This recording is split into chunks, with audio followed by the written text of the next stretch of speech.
It's funny. You call me Coach Woody. My students call me Coach Woody. I tell people coach is my third favorite title after husband and father. I love being a coach. I love helping people figure out where they are and where they want to go and what are the steps and the skills to get there.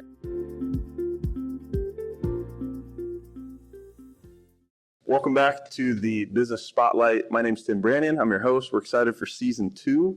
We've made it, Amal. We're here. Season 2. I've got our guest here, Coach Lucas Woody. And just excited to have a conversation, man. We probably could have had a whole conversation before the camera was even on. Sure. We did have pretty sure we did. Yeah, absolutely. Yeah. We had a whole episode already, but it's just fun to talk with you. And I think the first time we ever talked, we were on the phone for like an hour, hour and a half. And I just knew, like, this guy's the real deal. He's helping people. His heart's in the right place. His mind's in the right place. And just was excited to get belly to belly with you. So here we are. I love it.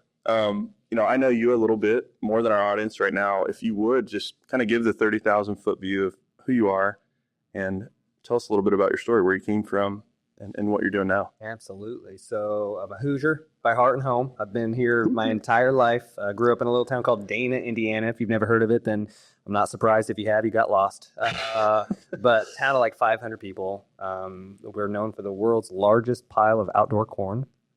Before they built a warehouse where they could store it. So grew up Dana, moved on to Lafayette, Indiana, where I am now. I've been there with my wife for many, many years. And have such a winding road. My first degree was in wildlife biology, where I met my wife, so I can't complain about it. Most expensive date I've ever been on there at Purdue University. And full circle, I'm back there now. And it's ironic because now I teach entrepreneurship at Purdue. And so I tell my students, one of my first lessons is your degree does not define you, because so many of them right now are going to school and they're like, I don't know what I want to do when I grow up. It's like, you and me both. Let's figure that out together. So I teach entrepreneurship at Purdue University, but that's kind of my side gig. My full-time focus, my full-time passion is coaching. So I own a coaching and consulting company called Next Better. And we focus on 3 big things in our clients. They're servant-hearted, which means they want to do what they do for others. They're growth-minded. They know that they always want to be growing and developing themselves. And then they're high achievers. They're not settling. They want to continue to strive and to grow. And so the reason I love being in the entrepreneurial space, the reason I think you and I mesh really well, is because most entrepreneurs, most high achievers, end up at some level doing what they do to contribute meaningfully to the world through the lens of their business, or what I call their vocational wellness. And so what do I do with my time, and how is that contributing meaningfully to others? And so Next Better helps that. It helps it with the individual themselves, the high achiever, this maybe the business owner, the entrepreneur, the founder, or high-level leader, CXO. And then it also helps them through the organization. So how does the organization figure out what I say, the 2 M's I shared with you earlier, which is what is their meaning and what is their messaging? What is it that they exist for? And then how do they message that in a way that it resonates with people enough that people want to give their hearts or they want to give their money? So, love that, man. I get my first question is, you went biology, right? You met your sweetheart. And now, high-level coaching with high-level achievers. When did you first realize that, one, you had a gift to helping people sort of unlock their trajectories and sort of make sense and meaning of what they wanted to do and why they wanted to do it? Yeah. Where did it all sort of start there as far as coaching? And Yeah. Well, it's funny. You call me Coach Woody. My students call me Coach Woody. I tell people coach is my third favorite title after husband and father. I love being a coach. I love helping people figure out where they are and where they want to go and what are the steps and the skills to get there. That's what coaching is in a nutshell. And my first foray into coaching was in the fitness and wellness space. So I went to Purdue. I lived in Wiley Southwest 1, which is like the closest you can get to the co-rec. And I'd spend hours over there. And I'd spend like an hour actually working out. But then I'd spend a bunch of time just watching people. And I don't, like, not in a creepy way.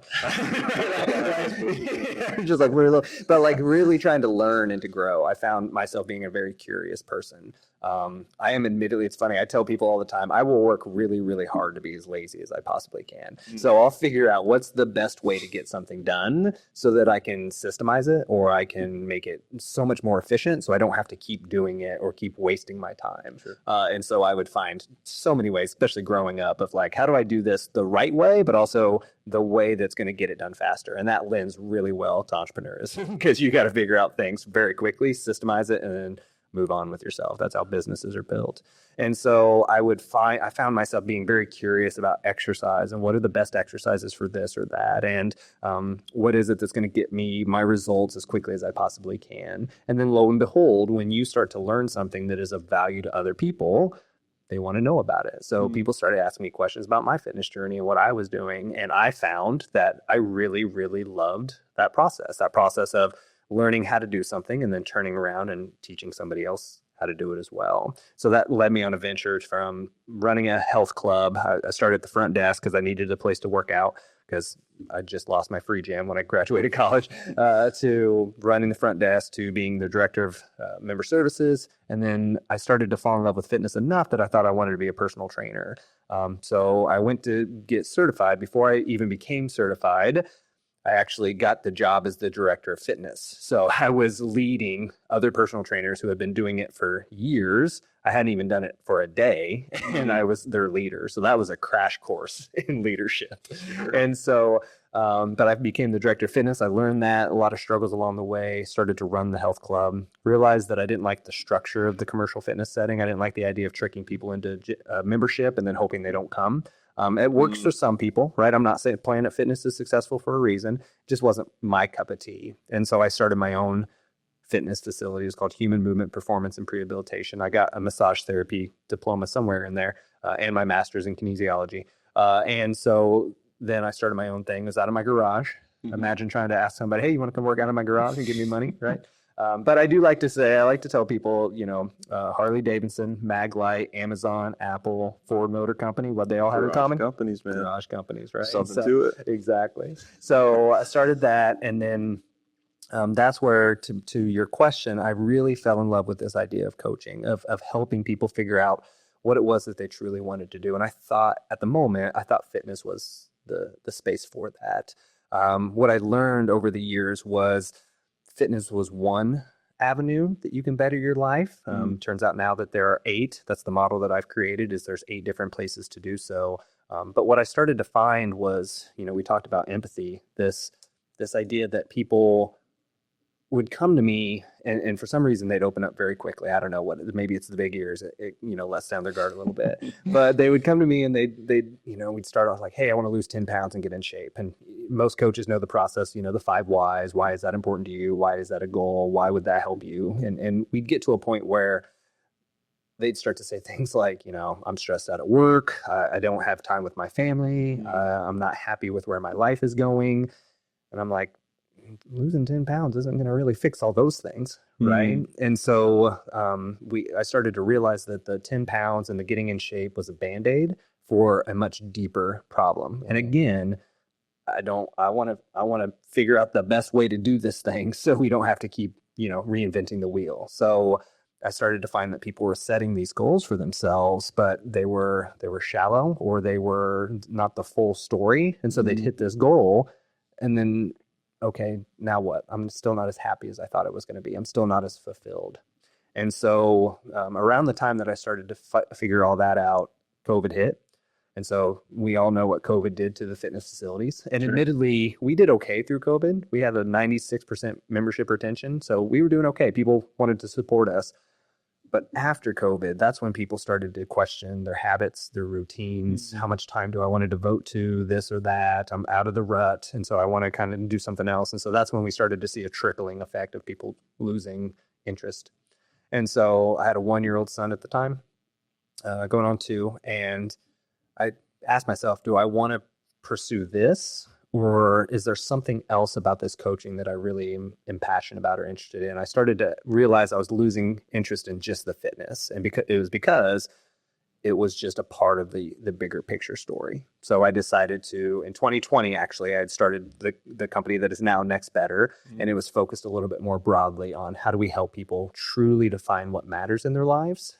How do we help them figure out what a fulfilling life looks like? And then how do we create that through some processes and frameworks? And so that's what I do now through my coaching, is I help people figure out like what truly matters in your life, what's holding you back, the limiting beliefs, the structure of your calendar, the the inability to be physically active, like whatever that is. And again, there are 8 different places that I focus on, but that's what I do now. And then we overcome those things and help us get onto the trajectory of what matters. So that's a long-winded way of explaining kind of why I coach and why I do what I do. No, I love it. And it started with, being aggressively curious and learning, not creeping, right? But learning from conversations and helping somebody with their physical fitness. You identified other areas of pain that you were empathetic about, right? Which is this kind of key trend in being a good coach. And then what was interesting is your own personal self-reflection to determine, okay, where can I be more effective? How can I serve at a higher level? That led you to serving, with your gifts even further than what you currently were. So it's super cool. Yeah. I guess one of my first questions is, as an entrepreneur, as a business owner that's helping somebody with these intricate, personal, emotional sort of things that they're managing with their business. It's almost up there with finance, right? You're helping somebody improve their life. It's like, you're getting deep and close with them. What are some of the common obstacles as you're building relationship and rapport with entrepreneurs you can serve, or you see I'll just say you see them working out, right? You see their exercise routine, you see what's going on, you kind of have this coach lens and this gift. What are some of the obstacles that people sort of present with you before they decide to work with you? Yeah. So that drastically differs depending on the stage of their life. And so it would be hard pressed for me to say like, this is the one thing, but I will say there are a couple common threads. One of the reasons I love high achievers is because they're going to change the world. I truly believe that. The people who are crazy enough to think they can change the world are usually the ones that do. Steve Jobs said that. And so I love working with those individuals, but those are also the hardest nuts to crack sometimes because they have some deep-seated beliefs about what success looks like, about what it's going to take to get to the next level. And often they believe that thing is more, like more work, more grinding, more accomplishments, more accolades, more fitness.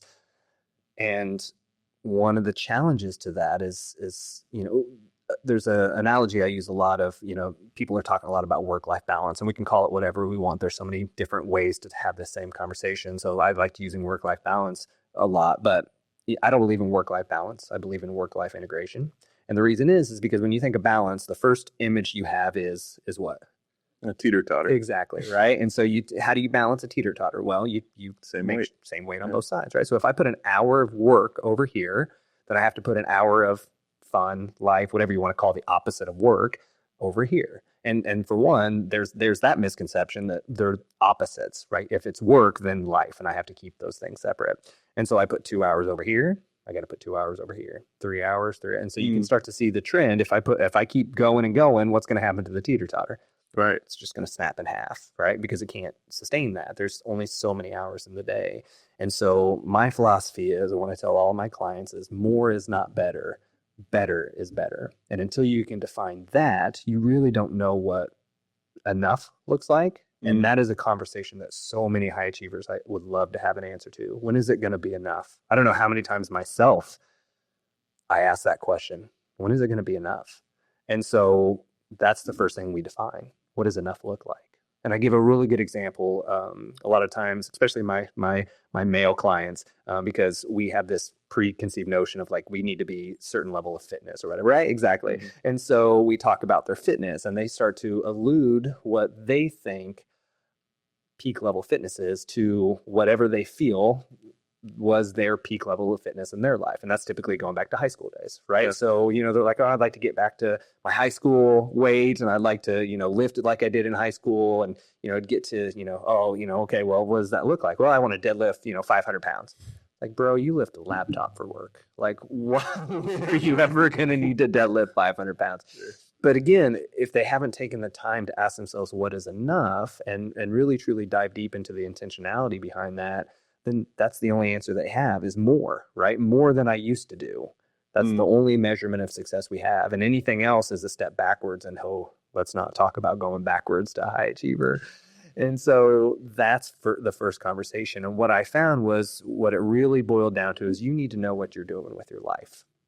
And for some people, they're not ready for that, especially if we're younger. And I don't mean that in terms of like they're not smart enough for that. They're so much smarter than I am. So many students out there that are phenomenally intelligent. They just haven't had enough life experiences to weave together this thing called the meaning of life for them.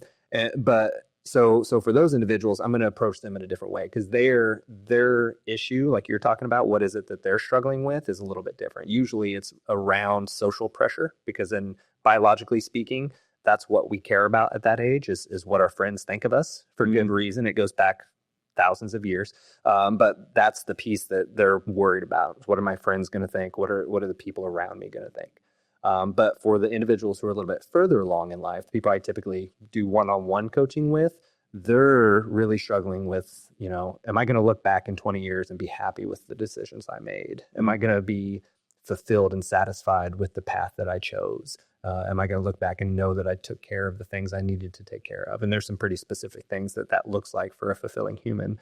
But those are the questions that we're talking about. And until you really know what you're trying to do with your life, then it's really hard to know how much fitness is enough, how much money is enough, how much deep and meaningful relationships are enough, right?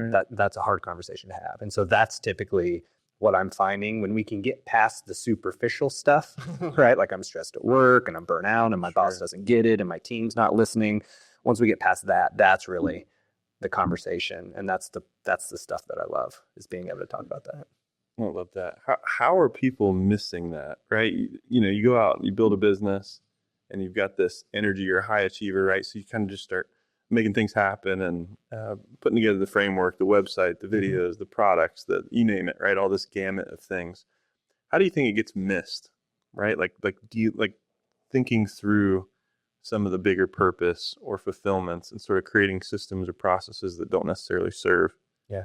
How does that get missed? Absolutely. Yeah, I love that. I'm going to use an analogy I use a lot, which is related to my logo. So if anybody ever looks at my logo for the company Next Better, they'll notice it's a series of mountains, and above the mountains is a trend line, and that trend line kind of goes up and then dips down and up and dips down. And that's a representation of a lot of things, but mostly it's growth and what growth actually looks like, right? Because it's not a linear progress upwards. And so one of the, right? I wish, right? I'd be making billions of dollars right now if I could figure that one out. I was just all the way up constantly. Yeah, awesome. Exactly. But the goal is that wherever we start, we're hopefully higher than that. And so a couple of the subtle nuances to that logo that people might miss is, one, that the mountains never end. And the reason is because that's a kind of an homage to this idea, like there's always constantly other mountains that you can be climbing. And so the goal is that you're intentionally thinking about why it is that I'm climbing this mountain. Am I on the right mountain? Do I want to be climbing mountains? Those types of things. So that's one piece of it that I think people are need to recognize, is there's no end to the mountain, right? Arthur Brooks, who studies social psychology at Harvard, he studies happiness at Harvard, right? What a job. And he talks about this idea of the hedonic treadmill. As soon as you get what you think you want, then all of a sudden you want more. And again, there's psychological aspects to that are important for us, because if we got what we wanted and then just quit, like what a sad life that would be, right? Sure. And so there's some benefits to that, but there's also a lot of detriments, which is, again, that feeling of never being enough, never having enough. And so I think one of the things is just being intentional about that, taking time. There's two things that I think are really important for people when they're going through their life and trying to grow intentionally. And one of those things is action. We have to act. We can't sit around. Like the answer to our lives is not on TikTok, right? I wish it was, right? Because I love it. Look, I had to get rid of it. It was too addicting. But you have to go and you have to act. And that's easy for high achievers. We love to act. We love to do things. We love to GSD. Right. And so the thing that we aren't as good at is the reflection piece. We're always moving forward. And so the other piece of that is kind of analogous to my logo is, when you're climbing a mountain, where are you typically looking? Forward. Yeah. Usually it's either at your feet or at the peak. Right. And so if you're always looking at your feet, you have no idea where you're going. You could be venturing off in a million different ways, but you also don't know how far you've come. And so people often are always just focusing on that next step. And like, if I just do this, then I'm just got to do this. I just have to get here. I just have to do that next thing. And we're not taking the time to reflect, to look up once in a while and say, okay, the peak is here. I'm still on the path. I'm still going the right way. And so that's another piece of it is we don't take the time to look up and kind of reflect on the journey. And then the last piece that I think most people miss, and this, again, back to my logo, there's a sun on my logo.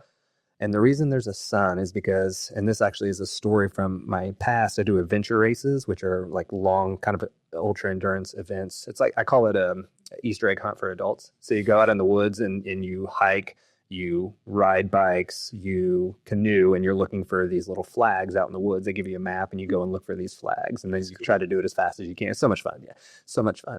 I was doing one in Wisconsin in April. Well, nobody told me that in Wisconsin in April, it's still the dead of winter. So we were in a white out blizzard in Wisconsin, and I'm on a road bike, which has these tiny little thin tires, and there's snow all over the ground. And I'm going up this huge hill, and I'm spinning my tires, spinning and spinning and spinning and spinning. And I'm doing exactly what all high achievers do. I grit my teeth, I bear down, and I'm going, right? I'm going to get up this hill. And I finally crest the hill, and I just had this moment where I stopped. I looked back to look for my partner who was behind me.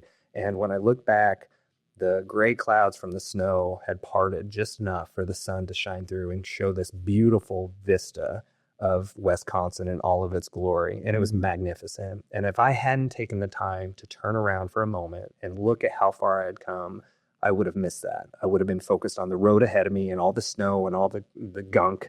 And that was when I was making my logo, I was like, the sun is the representation of, you have to take a moment from time to time to look back and just enjoy how far you come. So to answer your question, Tim, I think the bigger troubles that people have as high achievers is they don't take the time to slow down for a second and reflect. And there's a lot of psychological reasons behind that. They fear if they slow down, they're going to stop. They fear that if people might judge them if they take some time off and truly, navigate where they want to go. There's a belief in psychology that there's only two real fears that humans have: the fear of failure and the fear of judgment.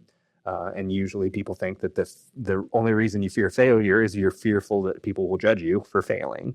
And so whatever that fear or limiting belief is, it ultimately prevents high achievers from taking a second to slow down and say, okay, what's really the right next step? And that presents itself in a lot of different ways. When people come to talk to me, it presents itself as burnout, 100%. It presents itself as I'm thinking about changing careers and I don't know what the next step looks like. I don't even know if I should step into the next thing. I've had clients that we've helped them transition to another career. I've had clients that we've realized, I actually can be happy here, but I have to build my career around what matters to me, my skills, my purpose, my values, all those things are important. So I've had clients that they've stayed, but they've restructured with the help of me and communications to talk with their boss. They've restructured their position in a way that aligns with the values and what they see important. So all of those pieces of reflection and action, slowing down a little bit so you can take 20 steps forward, all those things I think are the part that sometimes people struggle with because they're always constantly do, right? Instead of just taking a second to be. Yeah, I love that. And what was interesting, you mentioned, high achievers, and I immediately was just associating it to entrepreneurs or people that have their own company, this and that. But what I just heard was you actually can help someone who's an employee, someone who's a high achiever, maybe an intrapreneur is what I like to call them, or somebody that's very career focused and driven to solve problems internal, not necessarily an entrepreneur or business owner, but somebody that needs help sort of getting through how they show up to work and what they've got going on in life, the important things to them too. That was just my own sort of misinterpretation, right? Just thinking solely entrepreneurs are high achievers. Well, that's not true. Yeah. I love entrepreneurs. That's the space I'm in. And the reason I'm in it, I was also in sports for a long time, and people thought I love sports. I couldn't tell you. People are, what do you think? Who's going to win the Super Bowl?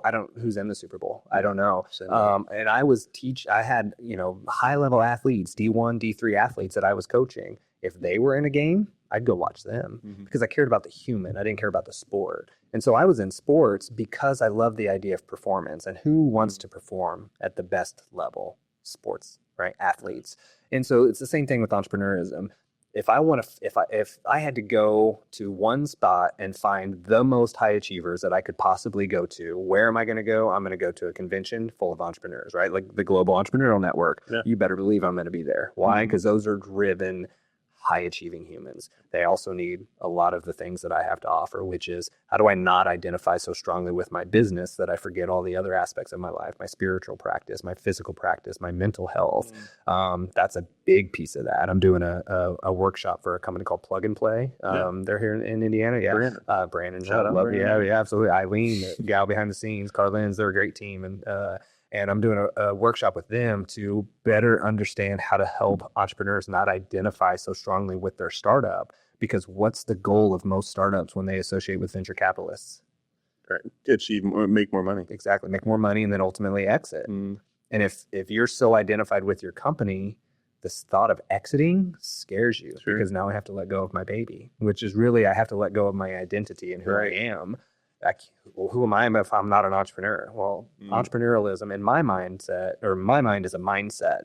And so you are still an entrepreneur. You may not have a new idea yet, but everything that you've done to develop that skill set is still within you.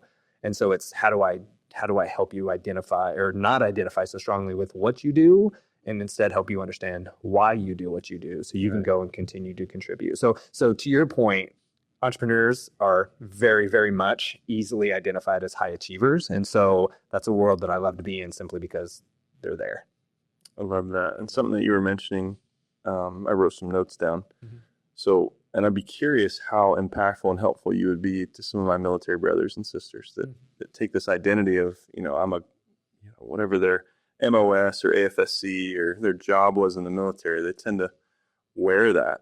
Even when they get out, especially if they've been in for a prolonged period of time, you're truly institutionalized to your work, and you leave the service and you try to figure out the new mission forefront. And a lot of times, folks just associate, well, this was my title, this was my rank, this is what I did. How in the world does this translate out here in this whole new world? Right. So I'm just immediately curious, how you could help somebody that's maybe a military veteran. It's trying to find a new mission forefront and purpose. I love that. Right? Yeah, I love that. We do some work that helps folks get connected to the right resources at the right times. And some of those folks are military veterans that need help. They're in a crisis. And I can't help but think about how many of those folks would benefit from going through a session to identify, okay, what makes me unique? What makes me an asset to any team or anything that I decide to build and solve problems with. And I think sometimes it really is just that encouragement, that belief. So, thanks for doing that. Yeah. Side note, thanks for activating people. Well, side note, for one, I love the fact that I can see your gears turning already, and the fact of how do we connect people more meaningfully? I have a soft spot in my heart for veterans and military. And the reason is because you think about servant-hearted. They would be willing to give their lives for others, growth-minded. They're always constantly learning and growing, and then high achievers, right? There's no question to it. I talk a lot about this idea, especially with my students and my clients, about the difference between a platform versus a message. Your platform can look like a lot of different things. My platform has changed so much. I've had a fitness facility. I've had a coaching company. I've had an event management company. I teach entrepreneurship. I was a zoo educator for a while. So I took animals to classrooms and taught them about the animals, right? And so your platform can have a lot of different ways, but your message, if you really know what your message is, that remains the same, right? That's your purpose in life. My purpose in life is to help others define their purpose and pursue it so they can contribute meaningfully to the world. That's what I do. I do that in a lot of different ways. I do that as a husband. I help my son figure out who he is so that he can contribute meaningfully to the world. I do that, as a father. As a husband as well, I work with my wife on a daily basis to figure out what does it mean for our family to be who we are? What are the Woodies all about? And how do we help the world? I do that as a coach. I do that as a teacher. I do that in so many different ways, as a friend, as an athlete. And so the message doesn't change. The platforms can be different. And so it's the same thing with them. It's like, okay, your platform has changed for whatever circumstance. You are no longer this thing that you were for a very long time. But what's your message? There was something about being in that role that resonated with you. There's a reason you fulfilled it. And so many different people have so many different reasons. I did a workshop for a government entity, higher up, tactical squad near the Virginia area. We'll say that. And in that group, there are so many different reasons why they were there, right? You would think they're all doing the same thing. They all have a very similar mission. So what is it that there's one thing that ties them all together, but really they were all there for very different reasons. Some of them were like, this is who I am. This is what I do. I bleed this stuff. And, anybody else can just get out of my life. Other people were like, this is amazing. And I love the fact that I'm on this team, but this is just a job to me. And it was everything in between. And so having those conversations with them to better help them recognize what it was about themselves and a big part of what they wanted help with was like, how do I better show up at home? Because they could be, wheels up in 4 hours and have to be gone for Christmas. Right. And how do you work through that in the home life and the family life, but without losing your edge? Sure. Because you can't lose your edge or you might die. And so, so I say all that to say, yes, that is a world where they are expected to be very, very high achievers, and their consequences of not being a high achiever are very drastic. But they're still humans, and they still need to recognize that they have a worth beyond. For one, every human has value inherently, regardless of what they do, and they have the ability to use that high achievement in other areas of their life besides being a business leader or a high level tactical, unit, whatever that happens to be. There's other things they can contribute. I love the sort of visual analogies that you use to kind of paint a picture to explain some of the concepts that you're sharing. And I'm imagining a linear line, here you are in your military service or what you did at a career. And then that changes somewhere along this linear line, but that doesn't mean that you're starting a separate new like line or life. It's like, as long as you're still, living and breathing, like you've learned these skills and sort of acquired these things and went through these experiences on this linear timeline versus, two separate lives. I think oftentimes, specifically in the military, I can speak from this standpoint. It's like, well, now I'm a civilian. It's like two separate things. Like, no, it's all the same. Yeah. Like you didn't transition into a completely new life. Like it's still you. Yeah. You just have to sort of rediscover purpose. The other thing that kind of ties into this, the military stuff, you mentioned to stop and look around and be present. You climb this peak on the mountain or on the hillside, looking down, and that's important to look back in life and, sort of check the pulse and see where you've arrived. And there's a lot of profound things that I think could happen with that. But in the military, we called that SILS. So stop, look, listen, smell. Now, we did it when you were doing a danger crossing or there was some sort of tactical mission that you were on. You would stop, look, listen, and smell for more so tactical reasons. But I think it's very applicable in the business and the way that you were describing it, just to stop, look, listen, and smell and be grateful or appreciative versus always on the go. And in that theme, I wrote down another idea too. And this took me a long time to figure out. And I think it was through a coach that told me rest is a part of growth. And that just hit. I was like, oh man, you're right. For the longest time, just go. And, if you use the gym analogy, we've been talking about fitness. It's like, if you go every day, never take a day off, you don't rest, you don't sleep, you're not getting growth at the same level that you could. So in business, it makes sense that rest is a part of growth.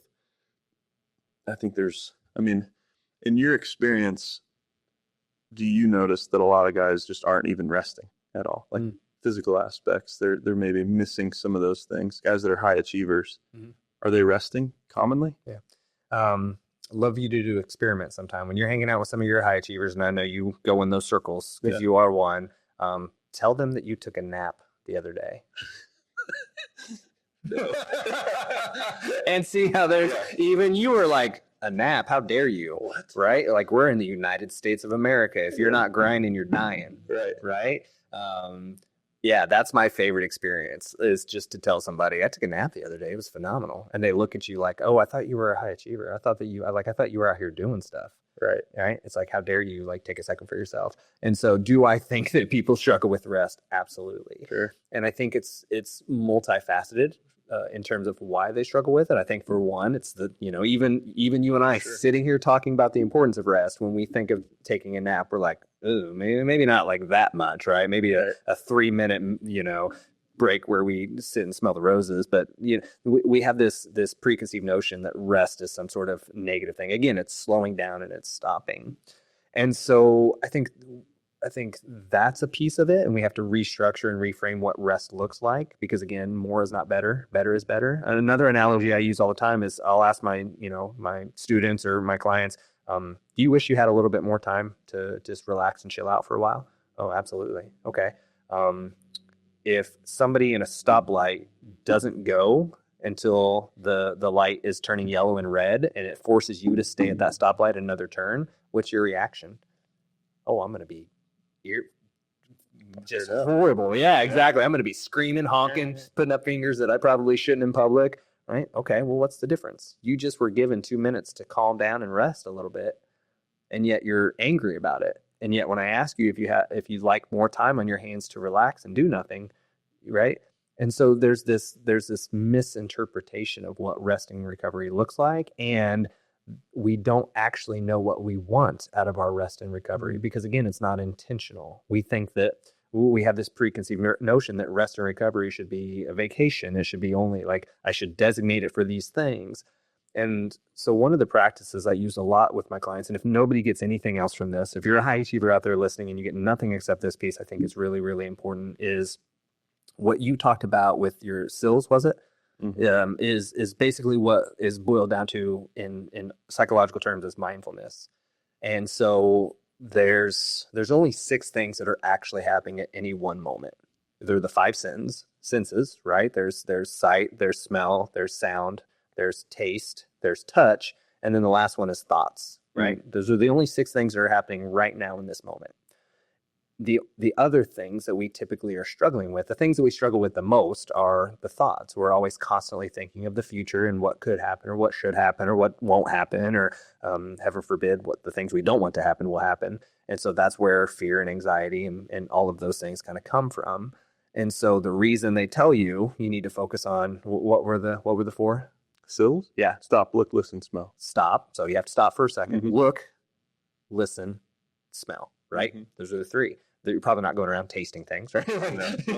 Unless you really you need to figure out if it's food or not, right? So what they're doing is they're asking you to take a moment and just be aware of your surroundings. And that's mindfulness to a T. So many of us are constantly just going all the time, that we're never where our feet are actually at. And so I have a framework that I use with a lot of people called the 5 Ps of peak performance. And one of them is presence. Until you are here physically, mentally, and emotionally, you can't get the most out of this circumstance. And the unfortunate circumstance is so many of us are not here. We're distracted by a lot of things. Unfortunately, technology is giving us even more reasons to be distracted. But it boils down to, until you're here, until you're present, you're going to have a really, really hard time with getting much out of life in terms of time with your family. Because as soon as you get home, what are you thinking about? All the things at work that irritated you. And I'm not immune to this by any stretch of the imagination, but my mindfulness practices help me overcome it a little bit. And so I again, if you get nothing else out of this, mindfulness practices are phenomenal. I use an app called Happier. It's by a guy named Dan Harris. He had a literal anxiety attack on national television, and it made him go down this journey of like, what was that? And so he actually went into this idea of meditation. And the reason I love it is because he was very skeptical. He was like, woo woo, meditation, blah, blah, blah, right? And so he has helped demystify and debunk it to help us better understand that it's a powerful tool for high performers to be able to overcome limiting beliefs, to overcome anxiety and fear, to overcome burnout and stress, because we're always constantly thinking. I think everybody who's listening right now would love it if they could turn their minds off at home and just be present. I don't think anybody would argue with that problem, but it's a practice. It's not a character trait. It's a practice that we have to instill. And so I think that's a really big thing that people could really benefit from, is that idea of being mindful and aware of what's happening around us so that we can be more present.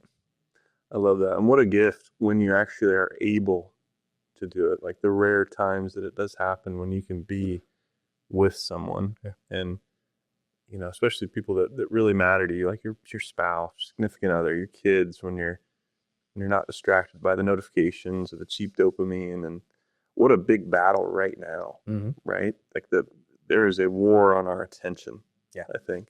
And to realize that if people listening to this believe that, it's like, okay, well, what systems or processes do you have in place? Are you interested in winning that war for your mind and your attention? Who do you give it to? And Where does it take you? Do you like where it takes you? Are you even aware of where it's taking you? Such an important war to win. And love that soundbite for sure. Yeah. How does there's going to be entrepreneurs watching this. Sure. If I'm one of these entrepreneurs listening to this and I want to discover, what do I want? What do I actually want? Let's assume that I'm making $1 million a year, $5 million a year. I've hit sort of my money goals in once. How do I, is there a series of questions I can ask myself to sort of get the process going? Is there a framework where I can start discovering what's important to me? What is my contribution? What do I want? Yeah. So I feel like that's going to be, oftentimes that's been my own. I'll hit a certain threshold. You're talking about the Harvard study guy, like the Pursuit of Happiness fella. You hit this, I call it a mountainside, and I hit this mountain peak and realize I'm still on the side. And I go, okay, well, now what? What gives me fulfillment? What gives me purpose? And, so I'm curious if there's a series of questions or a framework that you've got that would help somebody start thinking through what's important to them. Yeah. Yeah. Of course, this is something I love doing. And I would be remiss if I didn't say, if there are people out there that really want answers to that question and they're struggling, please reach out. I mean, I have a lot of resources that I put out on a regular basis all around this idea. And so would love for them to follow the podcast, the show, any of those things. And what's your podcast called? So it's called the Next Better Podcast. The Next Better Podcast. The Next Better Podcast. Nextbetter.com is the website. The Next Better Podcast is on Apple. It's on Amazon. It's on Spotify. It's on everywhere you can find a podcast. So so we talk a lot about those things. And I have an AMA show. You're on LinkedIn too. LinkedIn, yeah. Shout out that LinkedIn. Yeah, where else can people find you? Yeah, absolutely. At Coach Lucas Woody is my LinkedIn. That's also my Instagram. So those are some main places that they can find me. So just wanted to say, if that's truly what they want, this is my life's work. So if they're interested in this is my purpose in life, and I'm happy to help them in any way, shape, or form that I can. But there are a lot of frameworks to go through, and it depends where you're at in life. Because again, like I mentioned before, I used to think, okay, we'll just help people, maybe if I get them earlier in life, I can help them along the path. And that's true to a degree. If I can get a 19-year-old in front of me to start talking about this stuff, I can maybe help them on the path. It's like compound interest, right? We all know in the financial space, the earlier you start investing, the better you'll get later on in life. And that's true to a point. But one of the challenges with that, I'll use an example, is right now they're starting to shift things in the academic space in K-12 where individuals in middle school, 8th and 9th grade, are starting to take assessments to try to figure out where they should go to college and what they should study. And that scares the bejesus out of me. Yeah. Right? I didn't know what I wanted to do when I was 17. Either. Right? And so the process back in the day was, maybe this relates to you a little bit, or resonates, is you'd sit down in front of your guidance counselor and they say, what do you want to do? I like animals. That's what my answer was. Okay, well, here's the graph. And on this graph, there are two things. There's title, like what job you can have. And then what was the other thing on the graph? What was the y-axis? I can't remember. I wasn't even paying attention during that meeting. Yeah, right. At school. Well, what do you think it was? So it's like, what's your job? Yeah. And then was it how much do you make? How much is it? How much salary? Right. So those were the two things: title and salary. Right. Which we all know, that's not enough really for us to determine the rest of our lives. But that's what they went off of. So I said, I like animals. Okay. Well, what's the highest paying animal loving job you can think of? Steve Irwin. Oh, okay. Yeah. So we're thinking high school. They're trying to get us a reasonable, the highest paying animal job. Veterinarian, right? That was the answer, right? Hey, you could have been a guidance counselor. Well done. So they said, you're going to go and be a vet. And so, okay, well, I'll go to Purdue and I'll be a vet. And in the first maybe 6 months, we had a career fair where everybody in the School of Science came, and they kind of told us about their career and why you would want to be a part of it and the exciting things that they did, trying to get us excited about the career. And so the person that was a vet stood up and said, how many people here want to be a vet? And it's a lecture hall of 400 people. So 60 of us raised our hand, whatever. And because Purdue has a really good vet school. And she said, yeah, good luck.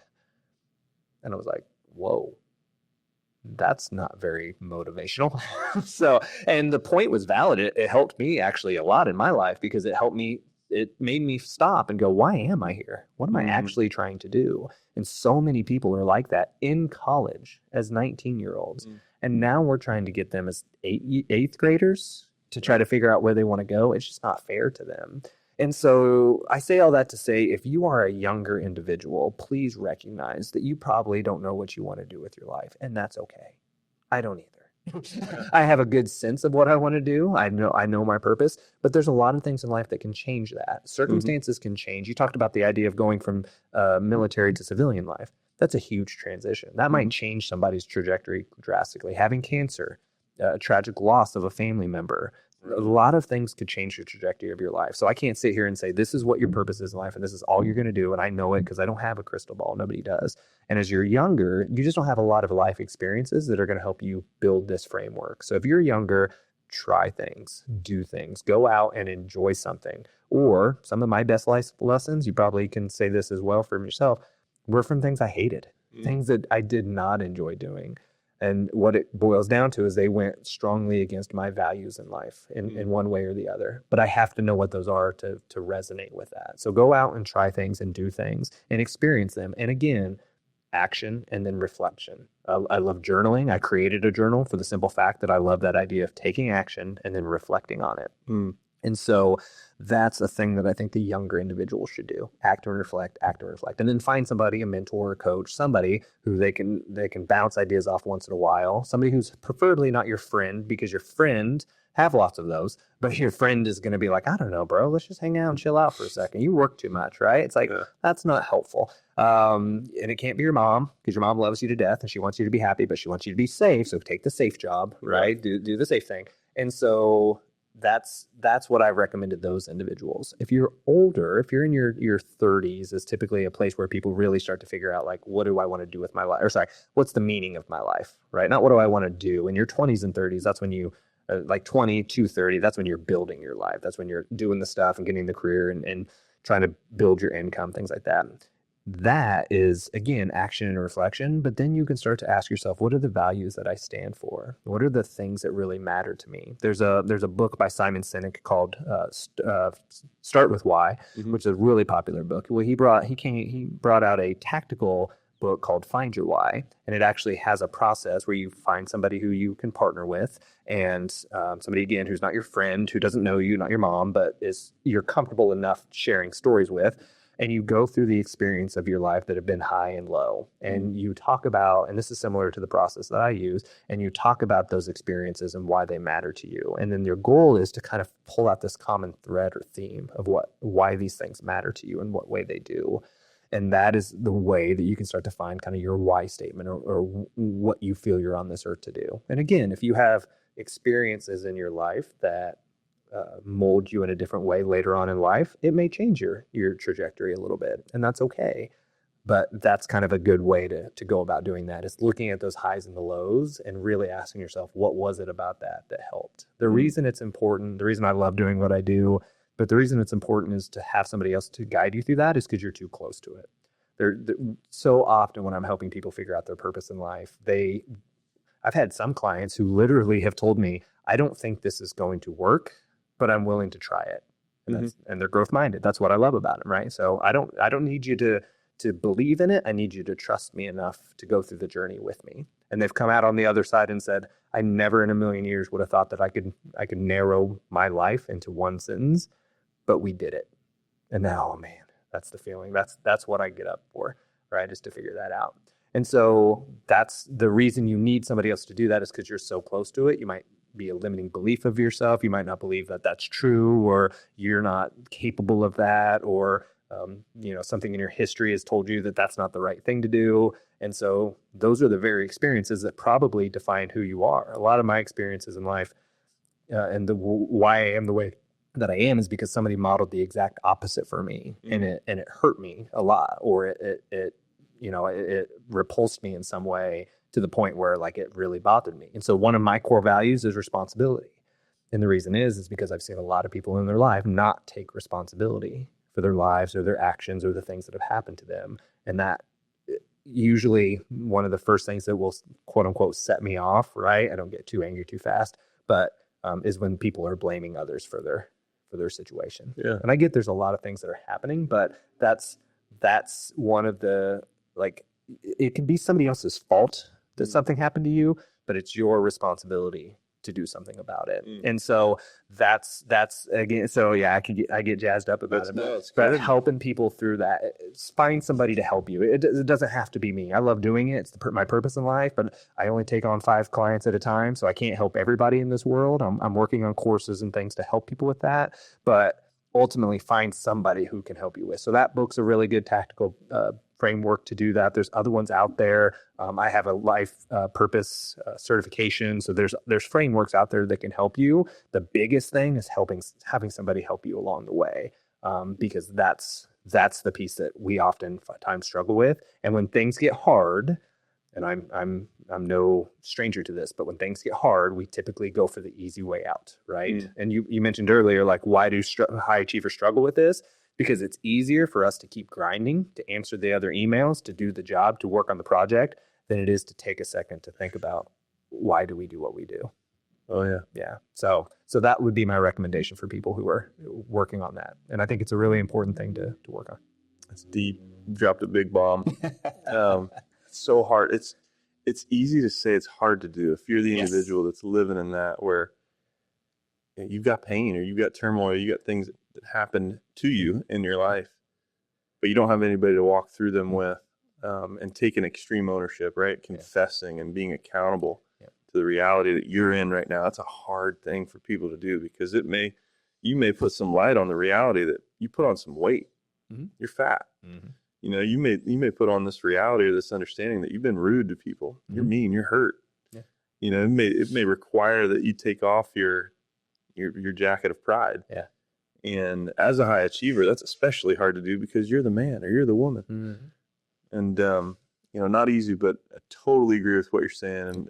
And what an olive branch too, right? Somebody that if they're watching this, they've got somebody they can reach out to. So if you wouldn't mind, just say one more time where people can find you and how they reach you on social medias or the interwebs. Absolutely. Yeah. If you're trying to get me directly, LinkedIn is a phenomenal place. I love connecting with people there. So at Coach Lucas Woody, if you look on LinkedIn, you should be able to find me there. My company's nextbetter.com. So you talked about this idea of people struggling to like really, truly change. That's the reason I call my company Next Better. Don't worry about perfect. Don't worry about what the outcome looks like. What's the next better step? And I will tell you right now that the moments that you decide to say, it might be somebody else's fault, but it's my responsibility, admitting that there's something that you want to work on, that's the first step. That's the next better step, because then you can start to identify with the person that's going to do something about it. So that's phenomenal. So that's why my company's called Next Better. So nextbetter.com is where they can find my website. And again, they can get a hold of me there. LinkedIn's phenomenal. I have an Instagram page as well, at Coach Lucas Woody. But those are some ways to get and then come to the university too. Yeah, I'm coming to Purdue sometime. Audit my class. Yeah, Entrepreneurship 200. I'd love it. Let's go. Well, man, thank you so much for your time today. Yeah, thanks for having me. I appreciate you. Awesome.